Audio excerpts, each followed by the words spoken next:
Buissonniers, buissonnières, la cloche a de nouveau sonné et nous reprenons place dans la classe des miracles. Dimanche dernier, vous avez découvert l'histoire bouleversante de Cyril Hernandez. L'ange des glaces tombé en une fraction de seconde et pourtant relevé, transformé, transfiguré par l'amour de la vie. Aujourd'hui, nous poursuivons ce récit miraculeux. La première partie nous a appris que la vie peut basculer d'un instant à l'autre et que chaque journée mérite d'être vécue comme un cadeau. Dans cette seconde partie, nous allons plonger plus profondément encore dans ce que Cyril a tiré de cette traversée. Ses renaissances, ses victoires, ses combats et surtout, ce qu'il souhaite transmettre à chacun de vous. Installez-vous confortablement, le cœur ouvert. La suite de cette podcast commence maintenant.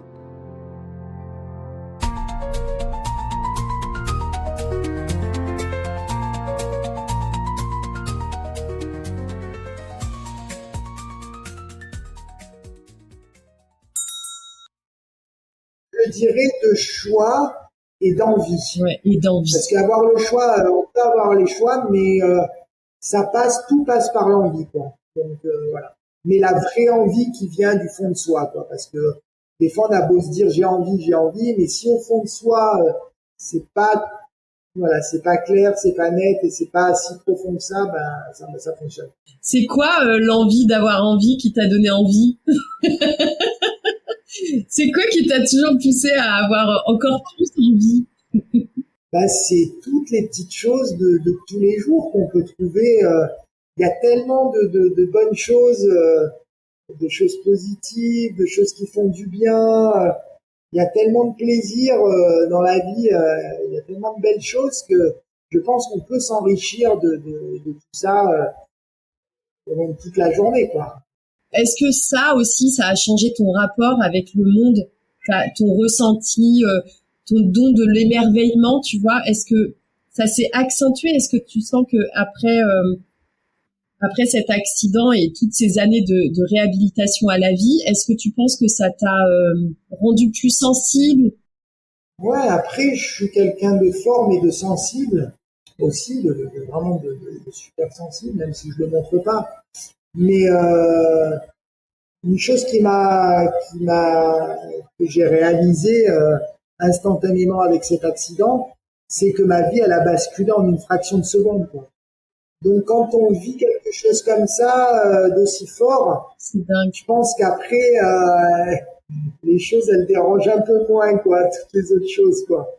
Dans les épreuves ou les voyages les plus difficiles, des fois on part en voyage, on en chie tellement, on se dit mais putain, qu'est-ce qu'on fout là? Et finalement, presque après, ça reste nos meilleurs souvenirs, quoi. Donc j'ai passé une grosse épreuve qui m'a mis une grosse claque, mais qui m'a permis aussi de réaliser plein de choses, de m'enrichir de ça finalement, et d'apprendre avec le temps. C'est une expérience qui change la vie. Et après, t'as rebondi, tu continues, t'as passé après 25 ans, c'est ça, dans le sport? Ouais, c'est vrai que les débuts de l'accident ont été assez longs parce que vu que j'ai passé 7 mois sans bouger, quand on part de zéro avec plus rien, et j'avais quand même un corps assez athlétique parce que le patinage est quand même assez musclé bien partout, et là de repartir, tous les muscles avaient fondu, donc ça a été assez compliqué pendant 6 ans, pendant 5-6 ans, où j'ai vraiment commencé à rebouger tout doucement, les bras, à pouvoir un peu refaire les choses, commencer à refaire un peu les transferts pour arriver à transférer. Donc aujourd'hui, j'arrive à transférer, j'ai ma voiture aussi, donc j'arrive à faire plein de choses, même si j'ai besoin d'aide. Mais c'est vrai que la rééducation, les premières années, avant d'avoir un peu d'autonomie, a été longue, quoi. Celle-ci, ça a été un peu lourd à porter, quoi. Mais je m'apercevais que plus j'arrivais à faire des choses, plus je faisais des choses et plus ça m'amenait à faire d'autres choses, en fait. Donc c'est un peu un cercle vertueux, comme quand on est dans une mauvaise spirale négative. Plus on va penser négatif, plus on va s'enfoncer, plus on va tergiverser, plus on va penser négatif, plus on va voir les choses négatives. Mais dans l'autre sens, ça marche aussi, quoi. Bien sûr. Donc en fait, je m'apercevais que je bossais, j'arrivais à faire un petit truc. Des fois, ça m'arrivait que pendant 1 mois et demi, je travaillais comme un dingue et je voyais aucun résultat. Je disais non mais attends, Et puis après, tac, il y a un déclic. À chaque fois, il y a un déclic. Et une petite chose que vous arrivez à faire ou qu'on arrive à faire, et qu'après, hop, ah bah, grâce à ça, on arrive à faire un peu autre chose, quoi. Et encore d'autres choses. Et en fait, c'est comme ça que ça a toujours progressé, en fait. Progresser, et dans la vie, c'est comme ça. J'ai travaillé avec un coach mental, c'est comme ça. On n'a rien sans rien. Tout se travaille, tout s'enrichit et on a toujours à apprendre. Bah oui. Donc, les 6 premières années après l'accident ont été un peu compliquées. Et comme je suis un sportif et que j'adore le sport, et que l'un des sports les plus adaptés par rapport à ma pathologie, mon accident, eh ben, le tennis de table était quelque chose de bien approprié. J'aurais préféré un sport un peu plus physique, comme du ski ou du tennis, mais le tennis de table, c'était pas. Et donc, j'ai fait, voilà, ça fait 25 ans que je suis dans le tennis de table. T'as été champion de France dans 10 sports? Ouais. Il y a, dans les 3 meilleurs Français pendant 25 ans quasiment. J'ai été champion de France et j'ai été 12e mondial. J'aurais aimé faire mieux, mais j'ai loupé les Paralympiques d'Athènes de peu. Et voilà, j'aurais aimé faire mieux, mais le tennis de table en handisport, ça demande beaucoup d'investissement, de soi-même, beaucoup d'argent et de budget, de sponsors. On est un peu livré, même s'il y a la fédé derrière, pour les stages, équipe de France, tout ça, mais après, on doit se débrouiller un peu de notre côté justement, pour se débrouiller et se trouver des budgets pour participer aux tournois internationaux, pour monter dans le classement mondial, pour faire notre place, pour se qualifier pour les plus gros championnats, Europe, monde et Paralympiques. Quand j'étais à haut niveau, j'étais sur les stages équipe de France et je m'entraînais au moins 4-5 fois par semaine avec un coach mental à côté. Et tu continues? Ça demande un entraînement tous les jours? Aujourd'hui, je m'entraîne 6 heures par semaine, entre 6 heures et 8 heures si je vais rouler un peu en fauteuil. Là, c'est ce que je fais actuellement, mais j'ai moins d'objectifs, juste maintenant au niveau français, compétition nationale. Rien que ça, c'est déjà pas mal, hein? C'est déjà bien, hein? Le sport, pour moi, c'est mon équilibre de vie, mon hygiène de vie, mon bien-être. Voilà, ça m'apporte tellement et je suis tellement habitué à ça depuis jeune que quand je fais du sport, après je comprends les personnes qui n'aiment pas en faire et qui disent le sport c'est pas pour moi. Donc après chacun son truc, on peut trouver on peut trouver un bien-être dans plein de choses, d'autres choses aussi. Pas forcément, c'est pas parce que je suis sportif que je vais dire il faut absolument faire du sport, même si je sais que ça fait bien pour la santé. En tout cas, j'ai mon chat qui participe à l'interview. Tu l'entends depuis tout à l'heure? Elle t'encourage. On a une supporter. C'est vrai, il est content, peut-être qu'il est content.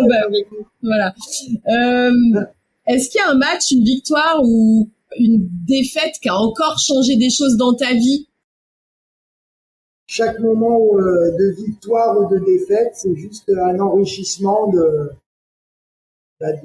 moi-même, quoi. Voilà, bien sûr, quand j'étais champion de France, j'étais super content. C'était voilà, même si j'aurais aimé aller plus loin, j'ai eu des défaites douloureuses, mais c'est ce qu'on dit, c'est dans les défaites qu'on apprend aussi, donc qui servent de rebondir et de se dire bah voilà, il y a ça qui a pas été pour progresser, pour avancer. Cet accident, il y a rien qui peut changer de plus. Qu'est-ce que ton handicap t'a appris que la vie debout ne t'avait jamais enseigné? La réflexion, la façon de voir les choses. Une de mes phrases favorites des Fables de La Fontaine, c'est patience et longueur de temps font plus que force ni courage. Parce que là, il faut de la patience et on s'aperçoit que c'est qu'avec la patience qu'on arrive à faire les choses.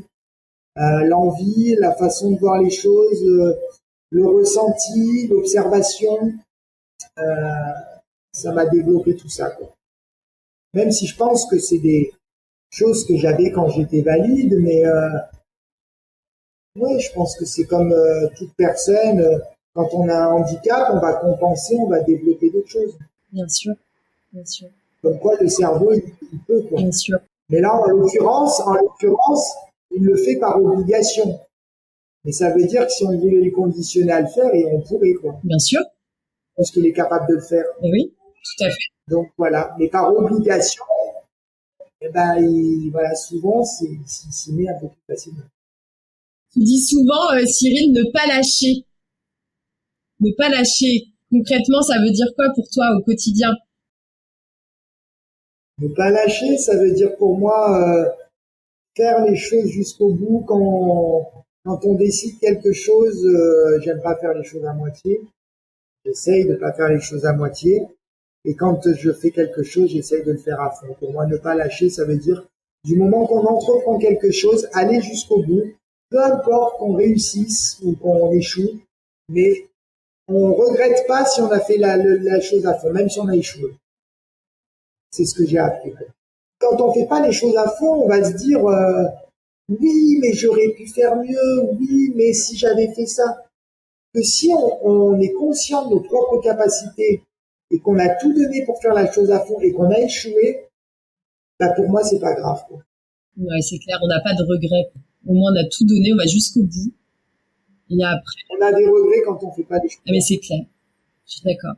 Faut tester, faut oser, et après, faut voir. De toute façon, voilà, c'est le chemin, c'est le chemin. Bon, et alors, attends, tu continues le sport toujours, et là, t'as rajouté encore des choses, c'est que t'accompagnes aussi des personnes à mobilité réduite, c'est ça? Vers l'épanouissement. C'est vrai que c'est quelque chose depuis quelques années qui me trotte en fait, qui me travaille et j'ai cette envie en fait parce que je m'aperçois que moi je me suis débrouillé beaucoup seul. Donc oui, j'étais très entouré avec mes amis qui sont valides. J'ai un peu refusé le monde du handicap toutes les premières années de mon accident. Quand j'ai intégré le tennis de table en handisport et j'ai connu plein d'amis en fauteuil roulant, ça m'a fait énormément de bien. Et en fait, moi, j'ai beaucoup appris par moi-même. Mais du coup, j'ai mis beaucoup de temps, du coup, d'avoir appris ça tout seul et de développer et d'essayer de recommencer, de, de, de, de gamberger à me dire des fois pendant des heures comment je vais faire pour faire ça, quoi. Et maintenant que j'ai un peu ce recul par rapport à l'handicap et que ça pourrait être même avec un autre handicap, hein, et ben, je pense que je peux faire gagner du temps aux gens pour tout ça, quoi. Et ça me plaît énormément de pouvoir aider les personnes parce qu'il y a quelques personnes qui m'ont contacté, qui venaient d'avoir des accidents et je sais que je les ai beaucoup aidés à avancer beaucoup plus rapidement et à s'épanouir aussi, quoi. Après ça, c'est encore quelque chose de différent. L'épanouissement suite à un accident, ça peut être compliqué aussi. Le deuil, ça peut être compliqué. Et voilà, ça passe par tellement de choses. Ça me plairait de devenir patient partenaire ou patient expert pour pouvoir justement aider les personnes dans mon cas ou avec un handicap pour leur donner des astuces, des techniques, Oui. plein de choses. Eh oui, ça serait génial ça. Et tu interviens aussi peut-être dans des structures. Est-ce que tu sensibilises justement au handicap ou Oui, je l'ai déjà fait. Je le fais pas de moi-même, mais quand on me demande, en général, je le fais. ouais, Et ça m'est arrivé de le faire. Dans des écoles où ça c'est toujours, voilà, ça a toujours été top, quoi. Ça c'est, que ce soit même pour des démonstrations de tennis de table, jouer avec les enfants, voilà, leur expliquer. En plus, les enfants, bah, c'est extraordinaire parce que moi, je suis assez à l'aise avec tout le monde, donc même avec les enfants, donc ils sont toujours là à me poser 10 000 questions. c'est sûr. Et c'est T'es un grand enfant. c'est peinture, quoi. Donc du coup, Ben oui, c'est ça. T'as tellement ton âme d'enfant qui est toujours là, toi. Je suis pas étonnée. non, mais moi, je suis un gosse. Non, mais c'est ça. Je sais être sérieux, mais je suis un vrai gosse. Non, mais Quoi. c'est ça. Mais c'est ça. Mais Je suis plein de conneries, quoi. et moi, je crois que c'est une des clés. C'est une des clés du bonheur, de l'épanouissement. Ouais. Non, mais garder son âme d'enfant. Je suis comme quand j'étais à l'école derrière le radiateur, tu sais. Ouais, voilà. À regarder tout le monde et à rigoler, faire des petites conneries, quoi. Voilà, je suis pareil. Mais moi, j'étais pareil. J'étais derrière à rigoler, à faire des blagues, des sketchs, bref. Si t'étais justement, tiens, un professeur buissonnier, quelle matière tu aimerais transmettre, puisqu'on en revient à l'école?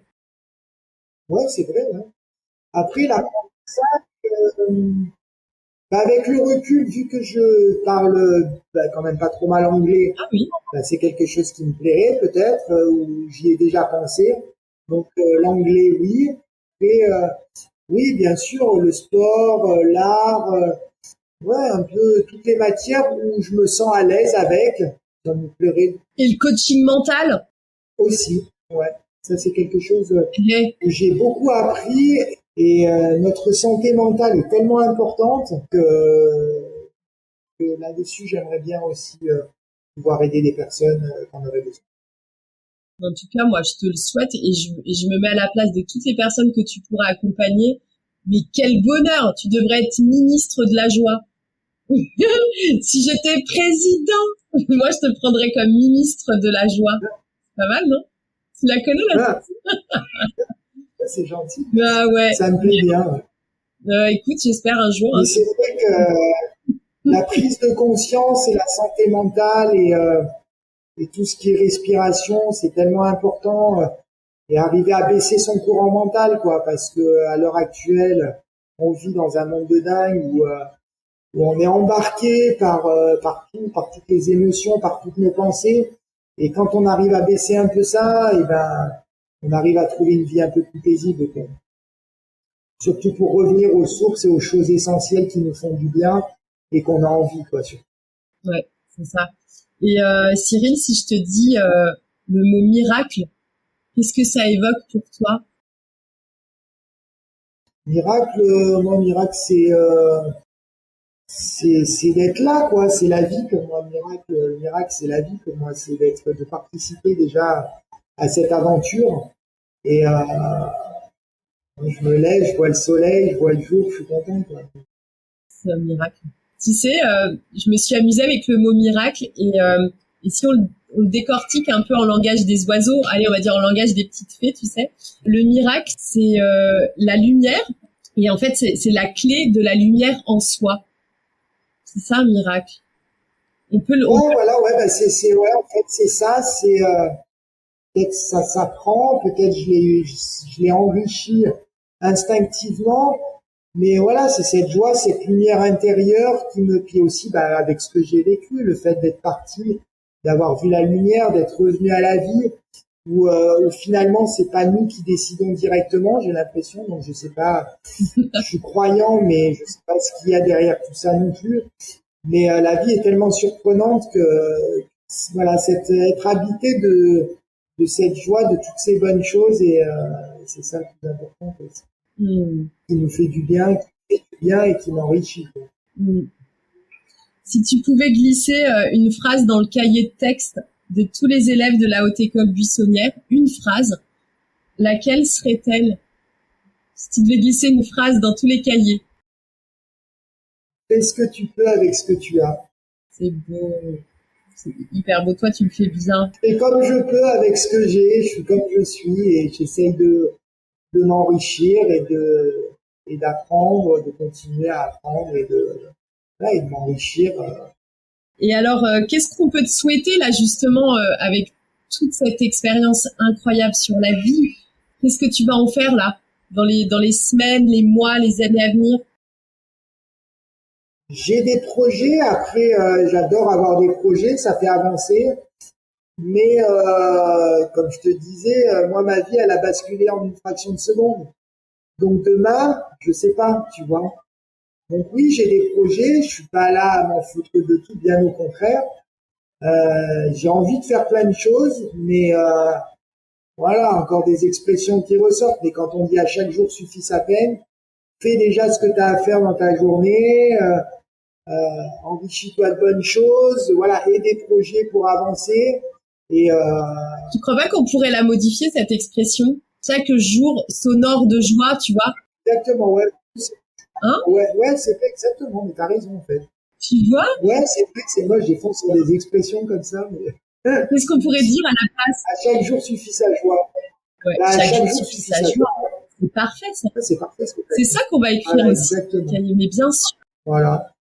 Essayer d'être bien et d'avancer chaque jour et d'avoir, voilà, d'avoir envie, d'avoir des projets, et de s'enrichir, de continuer à s'enrichir et de faire attention à sa santé mentale. Mais voilà, dans le coaching, je vais continuer le sport, c'est sûr. Ouais. Et dans le coaching, j'aimerais bien aussi un peu être dans le coaching avec le handicap. ou pas, même avec des personnes qu'on aurait besoin. Même. Mais bien Je sûr, pense que je pourrais même aider des personnes avec mais aussi, quoi. carrément. Puis aussi, il y a tous les handicaps invisibles dont on ne parle pas. Exactement. En tout cas, tu es bienvenue à la Haute École Buissonnière pour enseigner ta joie, toutes les qualités. Et 1 heure, c'est pas suffisant. Je pense qu'on va se refaire une autre partie. On va rentrer plus en profondeur sur des compétences que tu peux partager, celles que tu pourrais transmettre. C'est hyper riche. Est-ce que tu as envie de rajouter quelque chose ou de dire quelque chose? On arrive déjà aux 1 heure. Ça passe hyper vite. Ouais, c'est vrai que c'est passé vite. Ce que je voudrais rajouter, c'est déjà, merci de m'avoir invité d'être là. Parce que quand tu fais les choses, je le fais toujours avec plaisir. Et du coup, c'était un plaisir déjà de partager ce moment avec toi. J'ai passé un bon moment. Et ça m'a fait plaisir aussi de raconter mon histoire. Et pour dire que s'il y avait des personnes qui étaient dans le besoin, justement, et que ça pouvait apporter à des personnes. Il y a des personnes qui voudront sûrement réagir après le podcast, qui peuvent te poser des questions. On mettra toutes les informations dans la podcast, qu'on puisse te joindre, qu'on puisse te toquer à ta porte en disant Cyril, come on, viens animer quelque chose. Il y en a qui peuvent venir jouer au tennis de table avec moi, ça sera avec plaisir aussi, quoi. Ah ouais, ça c'est une belle invitation. Et toi Cyril, avec quoi tu repars de cette podcast? Je suis content, c'est ma première avec toi. Moi j'ai adoré ça. Ça m'a fait super plaisir. Et en plus de pouvoir le faire partager à d'autres personnes, je suis encore plus content. Parce que le partage, c'est quelque chose d'important. La joie et le partage et l'amour, c'est quelque chose d'important. Il faut diffuser parce que c'est des choses qui font du bien. Mon cher Cyril, un grand merci pour ta présence. Merci, c'est un bonheur de t'avoir avec nous. C'est toujours une joie et je sais pas si vous le ressentirez à travers l'image ou à travers l'audio. Mais être en présence de Cyril, juste de le regarder, ça fait un bien fou. Si on peut dire ça. C'est Merci à toi aussi. une lumière, voilà, c'est une lumière, un miracle.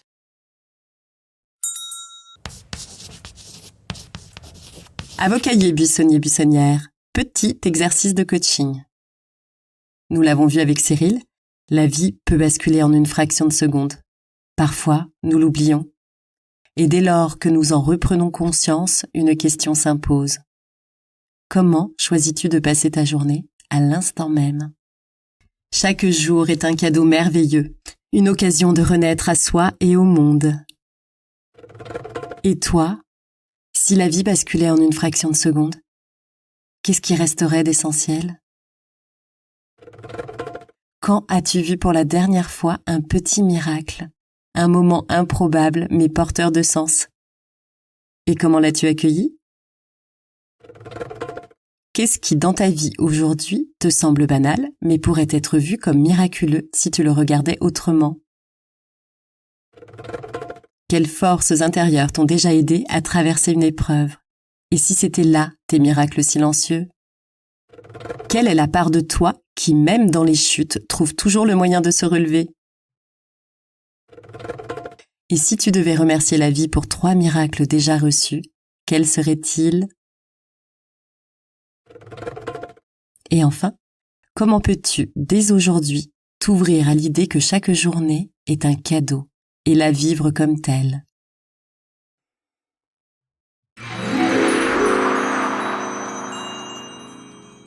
Buissonnier-buissonnière, la podcast des miracles touche à sa fin. Et Cyril nous propose un dernier défi, une partie de tennis de table. Alors, relevez le challenge, jouez le jeu, et n'hésitez pas à lui poser toutes vos questions. Nous lui transmettrons vos mots, vos curiosités et vos émotions. Merci. Vous avez été nombreux à saluer ces 2 épisodes et le témoignage vibrant de Cyril. Alors, nous avons décidé d'aller plus loin. Nous organiserons bientôt un live ensemble pour partager 1 heure de questions-réponses et d'apprentissage buissonnier. Pour les dates et les informations, rendez-vous sur la page Instagram de la Haute École Buissonnière.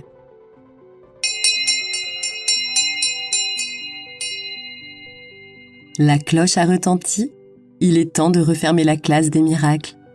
Emportez avec vous ce souffle, cette force, cette espérance et surtout, n'oubliez pas de rallumer chaque jour la lumière à l'intérieur. À bientôt pour notre prochaine podcast.